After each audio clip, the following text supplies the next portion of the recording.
guys, we're back again, episode 3. We were on Instagram live a few weeks ago. I hope you guys saw that. Hopefully we'll be on there soon, so you guys can reach out to us, let us know any questions, whatever you guys have. Anyways, Brandon and I are back, the hosts of the Players Podcast, and today we have a guest, our teammate Kwesi Adupoku. So Kwesi, tell us about yourself. If I could just say one thing, I want to say thanks for having me. This is an amazing thing you guys are doing. As to a little bit about myself, I come from Toronto, grew up in Jane and Finch. I'm, like you said, a player of the McMaster men's basketball team. I'm a Wilson Scholar. And recently I started the Reach series, which is essentially a business based on, personal development and helping people really, find their worth. Nice, nice. So, just to really get into the Reach series, Kwesi, like I know you said that you started it up. That's nice, but what was something that really made you want to start the series? Like, what was something that really uh made you say like, okay, this is something I want to do? If I could think of a couple things, I'd say the main thing was just the push because I know someone who runs their own life coaching business, a guy named Vince Luciani, as many of you may have heard.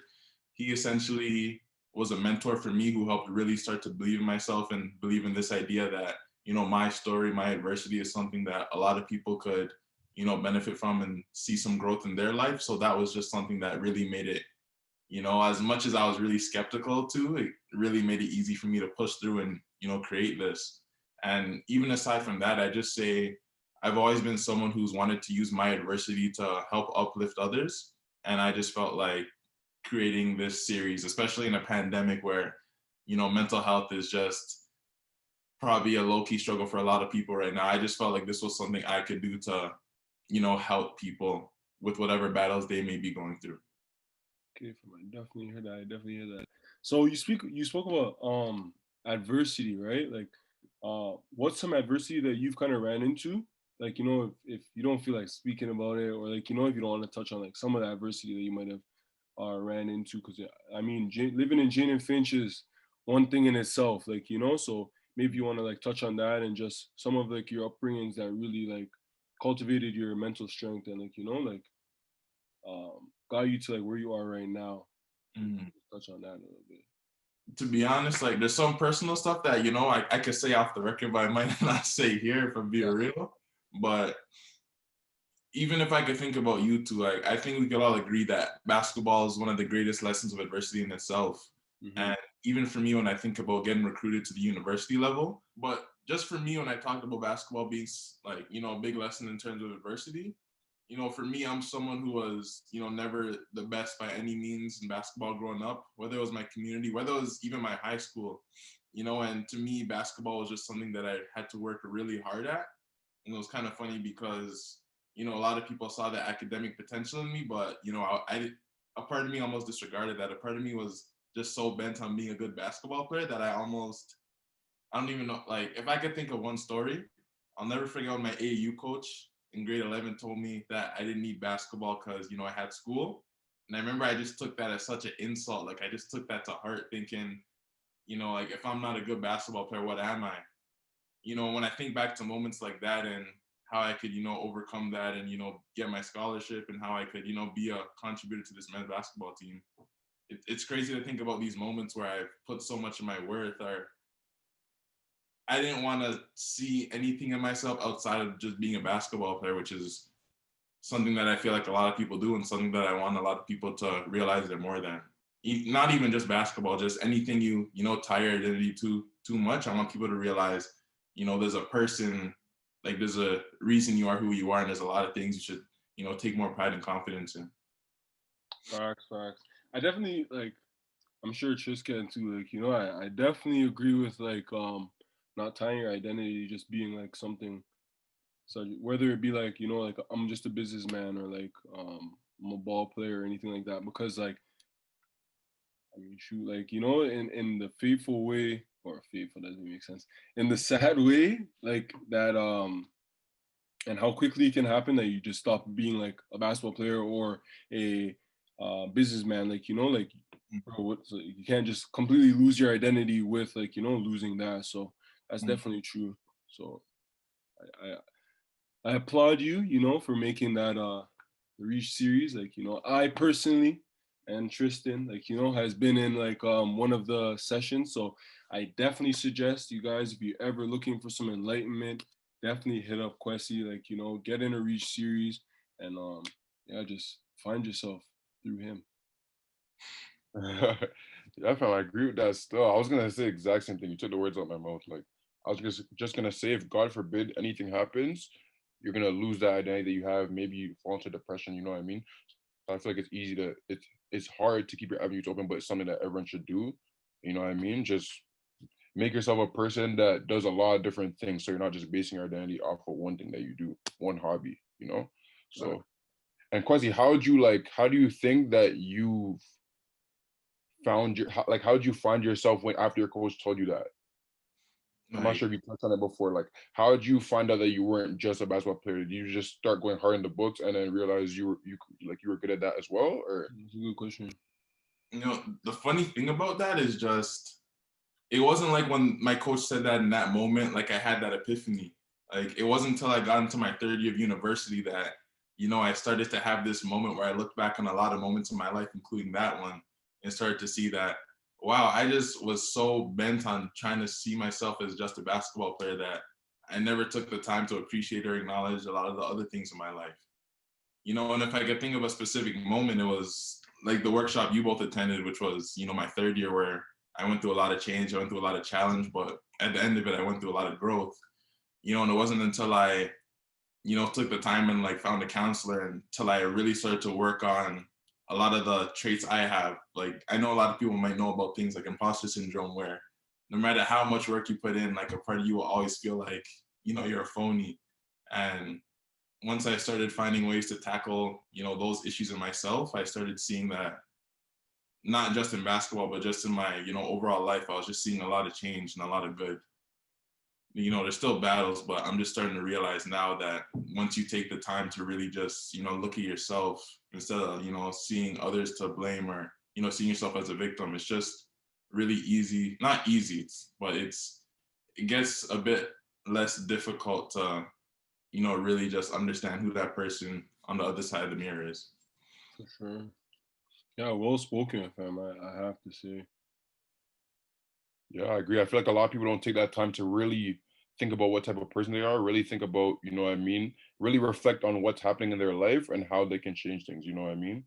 So That's nice. Cause I guess like if you even like to really think about it, like society kind of like pushes us in like a direction where it's like the first thing you kind of do when you meet somebody is like you ask them like, you know, like what who they work for or like, you know, like what they have, so to speak. Or not what they have, but like it's just kind of like, you know, like, oh, what's your occupation? Like, you know, like you're kind of making like your judgment of a person based on like what their occupation is, like, you know, and like that subconsciously I feel has a like a big tie-in on what people might believe in themselves, so to speak. You know what I'm saying?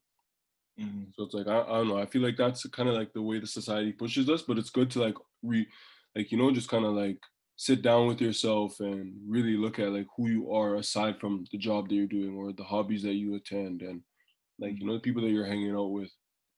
So yeah. yeah, that's definitely true. I feel like a lot of people hold their self-worth at the level that other people do. So, you know what I mean? I feel like that's why a lot of people don't like to do those jobs that a lot of people regard as, you know what I mean, like degrading or like, you know what I mean? A lot of people don't like being a custodian or doing a janitorial role, you know what I mean? Mhm. Because of the way society weighs it, you know what I mean? As something that is not that good or something that, you know what I mean? Like only Facts. phony, you know? So And it's good to be able to build your own self-worth just off of like, you know what I mean, your emotions and your feelings rather than other people's.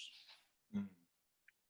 So I definitely agree with that. So yeah, because even just to like, you know, kind of speak on as far as like Tristan with the janitorial role and like, you know, and like maybe like a garbage man or maybe you like, you know, like work like sewers and whatnot. Like the crazy thing about it is that like you don't need that level of like high sometimes education, so to speak. Like, you know, you might just need like a high school diploma to do it. Or like, I mean, shoot, I think there's like a janitor's college. I'm not too sure. Like, you know, but even if like those are things that are like looked down upon, when it's crazy that a lot of those jobs are sometimes making more money than people with bachelor degrees. Like, like it's crazy. So yeah, and at the end of the day, like society's a hierarchy, like it's a system that functions, you know what I mean? So everyone has to commit to a role, everyone has to do something for society to function, you know? So if we didn't have janitors, if we didn't have people clean the sewers, like, you know what I mean, where would we be? People would have brown water, like, you know what I mean? We have dirty high schools, we had dirty, institutions. So, you know what I mean? Everyone has to do a job for society function. yeah, So man, that's how I see it too. So I mean, like, under the water fountain drinking doodoo. we be drinking brown water, like, Oh yeah, but yeah. Sorry, Quest, you had something to say?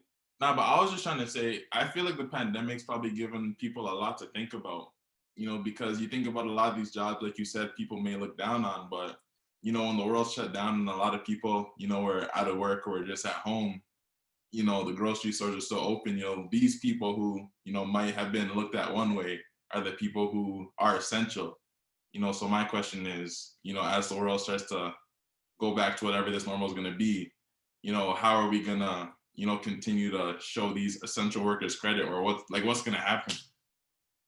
Yeah, I definitely hear that for sure. Like, and as far as like even like looking into like who you are as a person, like I have a couple friends like that have kind of stepped away from like sports and whatnot as of right now, like because I feel like I don't know if COVID is what like caused it, like but I know that like it's definitely been a time of like self realization and just like understanding that okay, maybe like even if it's just for a year, I'm gonna take this year for myself because like it was somewhat taken from us. Like, you know what I'm saying? So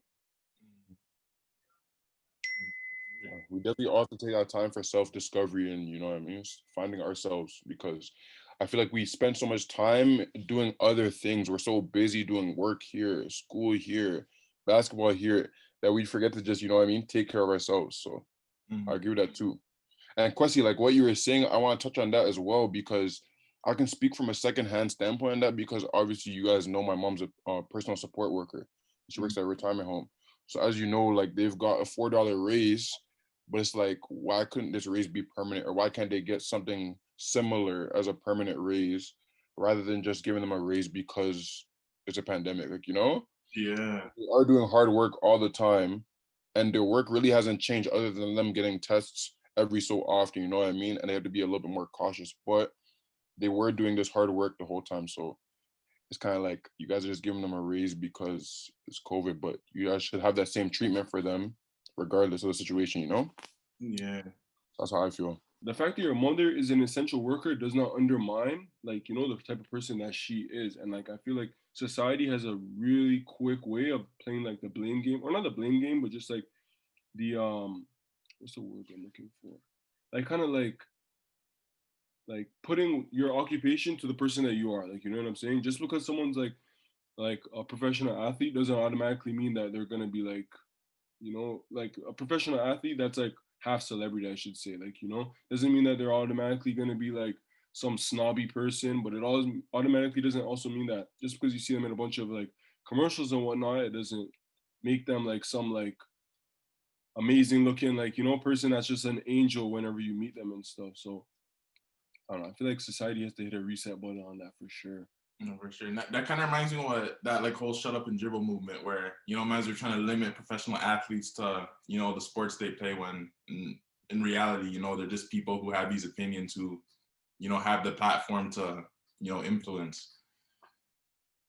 And fam, and that I feel is actually such like a big like topic that we haven't really looked into, like, you know what I'm saying? Because I feel like politics gets so like touchy, like, and when like when athletes can really like speak on the stuff that's going on, especially like if it's like Black lives, like, something that's like literally a whole race of like people and whatnot. Like, I mean, there's the human race, but I think what I'm saying is right. Anyways, Black people, like, they're speaking on Black people.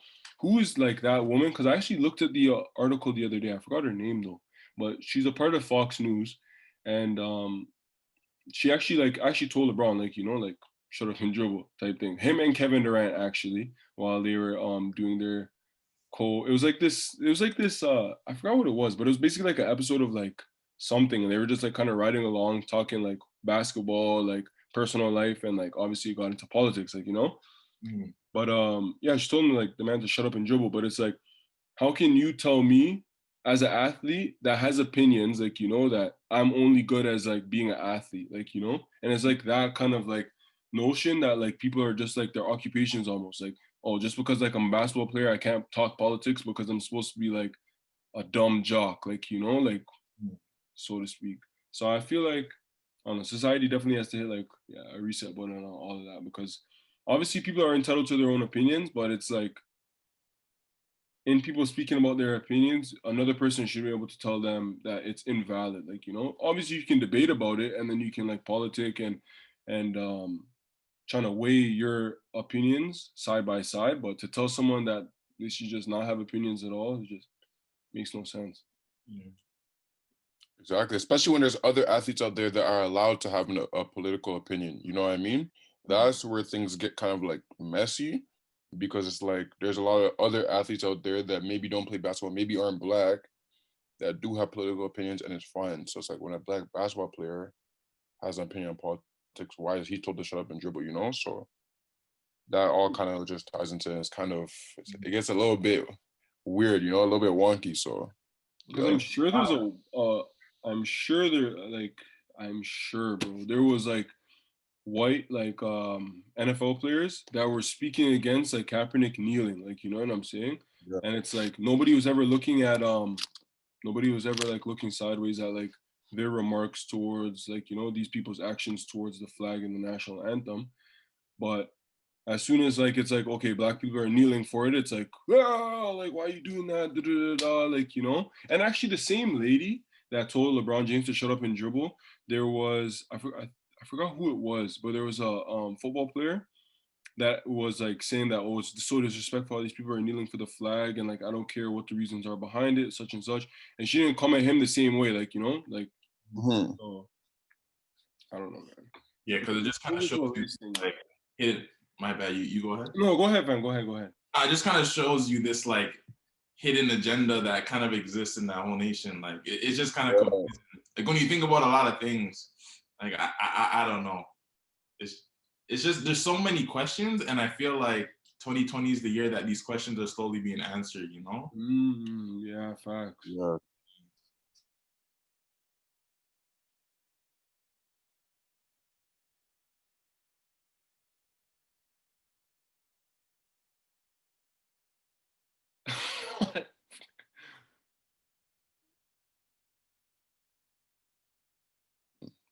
Yeah, I just see Brad. I just saw Brandon like this. Are we good? Whoa. Oh, my internet was lagging because both of you guys just froze like this. Yeah, it's not even like me. Okay, yeah, that was shaky. See, happens to me too. We have a lot to edit, but what I was saying is like as we know, nothing is new under the sun. You know what I mean? So all that stuff has pretty much been around, but it's just now that since social media is here, since people feel like they have to advocate much more, you know what I mean, through social media, people are willing to speak up more. So it's just like things like this are coming to light. But I actually see it. Where'd you see that? Twitter? Yeah, if any, I just take Twitter. There's just so much information. Like I'm someone who's used Instagram my whole life. Like I was like, that's my brand, that's my thing. Once I started using Twitter, I just started seeing some opinions that I couldn't even think would come out of people's like brains. Like, bro, I'm not even gonna lie to you. My bad. If you're still talking, go ahead. Nah, you keep going. Twitter just leaves me speechless. Like it makes me laugh at times, but it also just makes me go like, wow, there are a lot of people with some. I know we're all entitled to opinions, but these are just some questionable opinions. I'm telling you, bro, Twitter has literally turned into a political platform, bro. Like there's so much politicking going on Twitter, and it's like okay, like debates and whatnot over like basketball and like different like sports and stuff, but like add one point to that. I feel like now the way the world's trending and the way people are starting to answer questions, people are starting to acknowledge opinions. I feel that now it's more of a question of how are we gonna make sure people feel heard, because like I agree with you in the sense that things have changed, a lot of dynamics even when I think about shows like Family Guy and South Park, if you watch those episodes like 15 years ago, you're gonna see a completely different show than you are now. And I think a big part of that is just, people are really starting to acknowledge some of these oppressed communities, because even if I think about, the community we are, like, the Black community we all stand in a lot of senses we're, on trajectory to get the respect, we should have been getting from long ago. And I'm starting to realize that the same thing applies for all these other communities too, and they're starting to find ways to advocate for their battles. And I think that's a bit of why we're starting to see the change we are in like a lot of things. Yeah, without a doubt. Even The Simpsons, actually, I had seen this a couple months ago, if I'm not mistaken, but they had actually fired one of their voice actors for an ethnic character. I think it was the shopkeeper, like, but because it was played by, like, oh, I'm lagging again. I can hear you though. Oh, okay. I can see. Okay. Wow.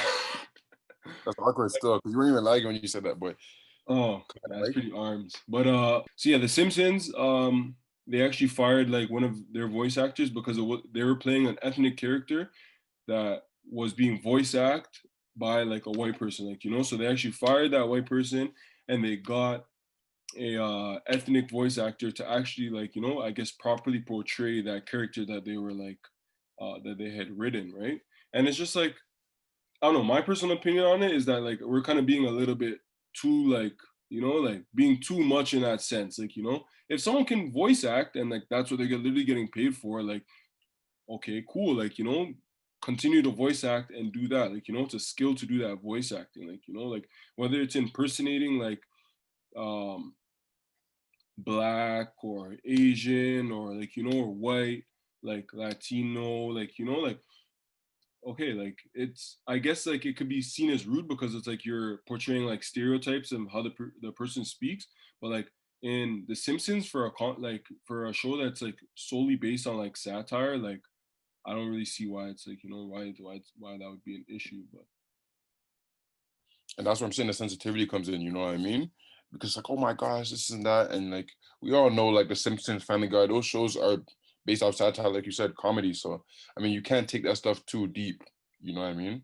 So exactly. And yeah, I like, definitely agree with that. And then yeah, even people stepping down from their positions, I agree with you. Like that was very performative, like, because you've been playing this role for years. It's like you just now realize you're playing the role of someone who's a different race who, you know what I mean? You're playing the stereotypical Indian, or you're playing the stereotypical black person. You're just now realizing that, like, So I thought that was very performative, because even other people from different roles were stepping down as well, because they're like, yeah, I don't feel like I'm right for this position. I feel like someone of the actual race or the actual ethnic group should be playing this person. But it's like I just felt it was very performative, to be honest. So And like I completely like I agree with both you when you're talking about how these shows are intended for satire. Because when you look at shows like South Park, Family Guy, there's shows that portray the world from like a comedic lens. But one thing with these voice actors too is, yeah, they're like these, for example, like a white guy portraying a poo who's like an Indian male. But in one sense, it's cultural appropriation.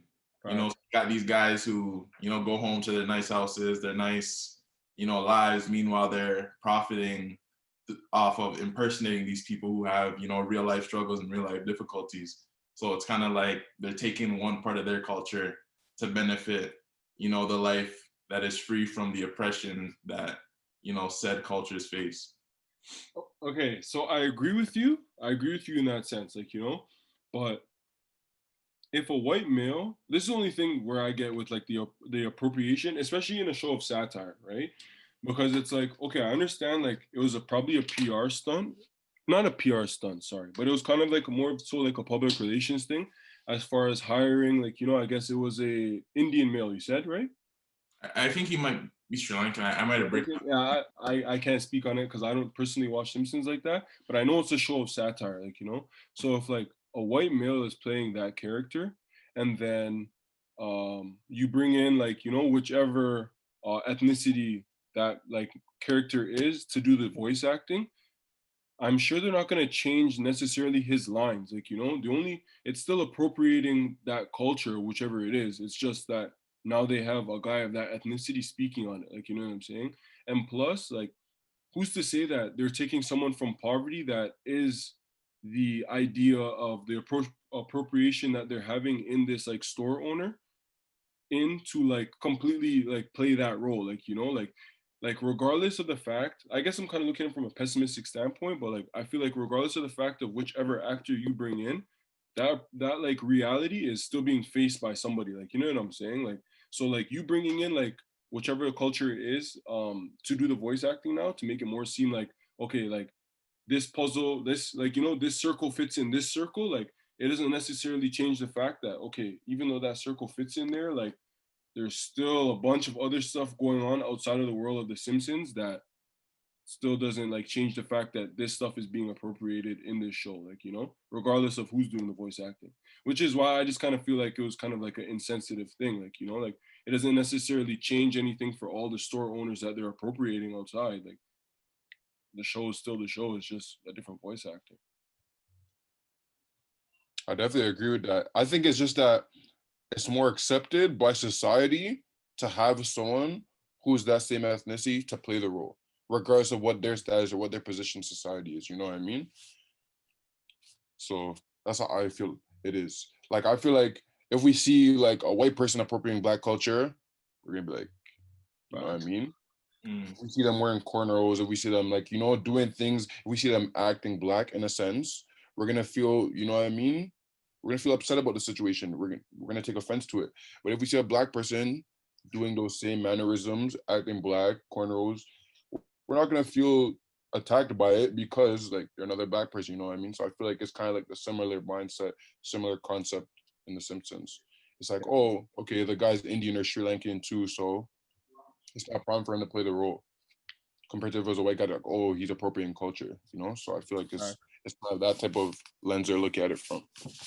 Yeah, and I feel like, just on a side note, I feel like the field of public relations is probably gonna have a big boom in the coming years, because if you think about it, just companies and their images, countries and their images, like that is just getting so important right now. And even if I could think to The Simpsons, for example, earlier in quarantine when everyone was issuing these statements about standing and fighting against racism and like taking a stand, I like when you break it down, like I don't see The Simpsons or like the Fox network saying, yeah, we don't stand for any kind of racism or bigotry, or we don't oppress, and then turning around and having a white guy being like thank you, come again, like it just doesn't, like there's no way they're gonna keep him. Like they're gonna have the statement, and they know they're being held accountable in the public eye. So I feel like that's one of those kind of examples where we see these things that seem like stunts, but it's like, I guess, ways to try and hold themselves accountable to some extent. Yeah, facts. Yeah, that's definitely a good point. Like, but another thing that like I feel like Tristan kind of brought it up earlier, like, like this new like cancel culture. It's like a movie like White Chicks, like, like that movie, if it was in today's age, like I don't even think it would be like put into like the theaters, like, simply just because of like all the like jests and like stereotypes and all these different things that they speak about in the movie, especially like having it be like white girls, like, you know what I'm saying, like I just don't think that movie would fly, like, because even today on Twitter, like we were just talking about it, I seen the scene of like when both the girls were in like the car with all the other white girls, and like they're talking about saying the N-word, like, and then they're like, what? Like nobody's here, and then they all just start saying the N-word, like, but it's like literally like on film and like having them actually say that, and it kind of makes like the stereotype that, okay, I guess that like when white girls are by themselves, this is what they say, and like, just a bunch of other stuff and other stereotypes that were like portrayed in that film, just I feel like just would not fly like in today's age. Yeah. And it's crazy because at the same time, like there's really a lot of truth behind the jokes that they're making. And that stereotypes, And yeah, exactly. So it's like, but I agree with that 100% still. Something like that in 2020 would not touch the box office. Yeah, that wouldn't even be an idea in someone's head because they already know the type of backlash they would receive from a movie like that. No one would want to watch it just because of this performative, like, you know what I mean, type of culture we have where people are like, oh, like, you know, I can't watch this. So that's facts. I can't even disagree with that. Yeah, they look through the script like this, like, what the hell is this? Like, you know, they get cheese, man. They'd be like, what you think? They'll be like, we'd enter bankruptcy if we put this out. Like, you know, like they look at the script and just be like, okay, yeah, like you guys know what time we're living in, like. So, nah, but yeah, but PR getting a boost though, like we said before, is definitely factual because with all the apology statements people have to put out these days, oh my goodness, facts. like, you know what I mean? Even celebrities, doesn't even have to be like big corporations, even celebrities, you know, people like Jeffree Star, maybe like, you know, people who end up getting caught up in like racism, racist accusations. They have to go to a PR team to be like, okay, what should I do? How should I react in this situation? You know what I mean? Then their PR team will tell them to issue an apology and, you know, give them a whole process of what they need to do. So I definitely agree with that. I feel like in this cancel culture, PR is going to be more important than ever because people are going to have to be apologizing left and right for things they've done. And it's kind of just to touch on like what Kwesi said about all these new communities emerging and finding a voice for themselves, right? Like, as these like communities like bolster and like, you know, gain like traction within the world and kind of like make themselves more like apparent, like a lot of people are gonna have to be doing a lot more apologizing for things that they didn't know they had to apologize for. Like, you know what I'm saying? Like, so it's like, where are they gonna go with that? Like, yeah, so it's like you might be saying things that you didn't know was even like a problem, like, you know, so it's like because literally not even like a decade ago, like these things were being said and it was kind of just like oh, okay, I'm just saying it kind of thing, like, you know, like obviously like uh certain like derogatory words being brought up, like obviously they were disrespectful but they didn't hold as much significance as they do now, like, you know, in this like time that we're living in. So I definitely feel that, yeah, PR is definitely going to be something that's so big, especially like celebrities, movies, organizations, like even look at like the whole Black Lives Matter movement. Like there was like bunch of like companies and like organizations coming out of the woodworks just to say that they stand with Black people, just because like they don't want to be the ones left out to say that they didn't, like, you know. Exactly. And you know, even if I could add a quick little story to that, like I have a friend who, you know, is a rising, you know, political figure on Twitter, like their account's slowly booming, but I'm gonna keep it anonymous just, you know, just for their privacy. But they even ran into this little incident where, you know, we already know what's going on with ICE and like the United States and everything. And his choice of wording, he used the word, you know, concentration camps because, you know, all the kids kept in captivity there and everything. And it wasn't until he got, you know, approached by someone telling him, you know, concentration camps, you know, this is a term that's, you know, really sensitive for us and things we went through, you know, in like the Second World War and everything, you know, and it was never his intention, but then he was starting to realize, you know, this is something I did not intend to do, but my words could impact so many people. And then he issued an apology, you know, and then he got approached again by a friend who was just saying, you know, if you deleted the first tweet, but now you have this apology statement about, you know, these statements you might have said, you know, people don't even see that first statement. So they might think what you said was worse than it actually is. And just hearing that story made me realize, you know, how much public relations and how critical we have to be of literally everything we post, because as we talked about these communities emerging, you know, everything carries weight in some way. Like words matter so much. Like man say sticks and stones break my bones, but words 2020 words hurt, and we're starting to be real about that stuff. Facts, yeah. 2020 sticks and stones break my bones, but words also do so. I feel like that's a two-way argument though, because I feel like a lot of it, like I'm not even gonna discredit what you said because that is completely factual. But on the other hand, I feel like sometimes it's really nitpicking.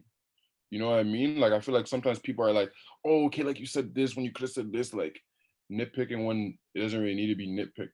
But on the other hand, on the other side of the spectrum, there is a lot of things that are said that people don't realize was negative or was hurting people. And yeah, that's why PR is so important. But I feel like on the other side of the spectrum, there's definitely people nitpicking and just saying like, oh, like, you know what I mean? I don't like this, I don't like that, when it's not really that big of a deal. So that's hard.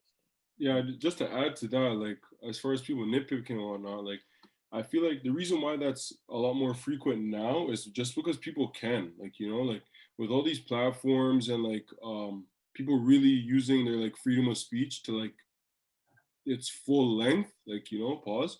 Um they're really just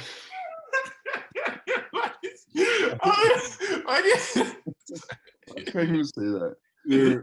they're holy bro. Like, why is not even that bright outside, bro? Anyways, The lighting's yeah, in this guy. It's it's not actually, seeing me well still, but it's So you okay. rain from the window, no? yeah, I am. I guess like Natural light's hidden. anyways, yeah. Um with people using like their different platforms and their freedom of speech to like its full length, it's allowing a lot of people's like opinions to really be taken, not so much taken for granted anymore, because before it used to be like, okay, like it's more so word of mouth, like people's opinions, like, because I guess people weren't as confident to put their opinions out there as they are now. And we were kind of listening to like the opinions of like politicians or like people of power, like, so it's like the only people that opinions were really heard was people that of power, like, so like LeBron James, for instance, when he talked about like Black Lives and whatnot, like that literally made moves because like he's someone that people are literally looking at and they listen to what he says, like, but for like the everyday person, literally all you have to do is like make a tweet, for instance, because we were talking about how political Twitter is now. You can literally make a tweet. If it gets enough retweets, like you're gonna like get enough attention from certain people of power that could potentially either argue it or agree with your statement, like, and that now validifies, or does that mean a word? Validates. Yeah, validates. That there, like, validates your opinion because there's a lot of other people that are backing it along with people of power, like, but um and the opposite of that, like people could literally go against it, like, like, and a person of power could completely tear it down, and now you have a bunch of people that are calling you a bigot and a bunch of other derogatory friggin' terms, like, so I mean, like, in a world, it's really just social media, bro, like, like it's literally like taken like such a big turn because it's moved from just being like a platform of people to like share like their thoughts and pictures and stuff, but now it's such like a political sphere, like, I don't even, it's crazy. Yeah, and when you were talking about the politics and like posting your opinion on things and being able to gather up enough retweets to be seen, it just like made me think about like fake news and how big of a thing that is now with like people trying to speak their opinion and things getting flagged and taken down because it's fake news. So I feel like it's hard to have free speech at the same time these days because like things you may post on Facebook and Twitter and Instagram just get flagged and people will take them down, especially when you have a big enough following, you know what I mean? For a significant amount of people to be following what you're saying and what you're showing them. For sure. So, Yeah. Even I think about that IG page, like Shaka Bars. I might have said that wrong, but I know they get flagged all the time. Oh man. No, he's like, bro, that guy like posts so much knowledge, bro, and it's not even like, it's literally stuff that it's like, okay, like I'm posting it, but like you can look into it yourself too, like, and he literally like encourages you to like research it, like, don't just take his posts for like the like say all and all, like. but yeah, I feel like with nowadays in free speech, it's hard to really say like people have a like freedom of speech because on social media platforms, especially if you have a big enough following, some stuff that you post that you may believe is true will get flagged just because maybe that's not what the majority of society believes is true. So I feel like it's a little bit tough to maneuver around that freedom of speech these days. So yeah. Oh, are you gonna say anything, Quest? Yeah, I was gonna say I want to, but Oh, go ahead. I was just trying to say, like, I feel like if you have a big following, if you're having some bold opinions that might go against, for example, public health recommendations, because I know Shaka Bar's had a couple, posts about like, not wearing a mask, then I could see people stepping in and saying, we have these public health recommendations and like set in stone, and this person who has this much influence is going against that. I'm not, everyone's entitled to their opinion, but I'm not sure if this is the route we want to take when we think about people's lives being at stake, for example. So I know there's a lot of different scenarios, but that was just one I could think of where they might just, I guess, think about the implications it could have on society with these influential bodies. Yeah, and like I'm pretty sure he got a lot of backlash about that. He got a lot of backlash about some other stuff too, but like I don't know, he's talking about really big topics and he has a big following. So like like you said, Quest, it changes a lot when like someone like of that like stature is going to be speaking about such big topics, like because it could literally like sway people to believe in different things. But I just want to also touch on like Tristan said, how it's tough to like maneuver around free will and like freedom of speech as well, like and it's kind of like I don't think that you can actually put laws on like what people can and cannot say, like because that literally goes against like human rights.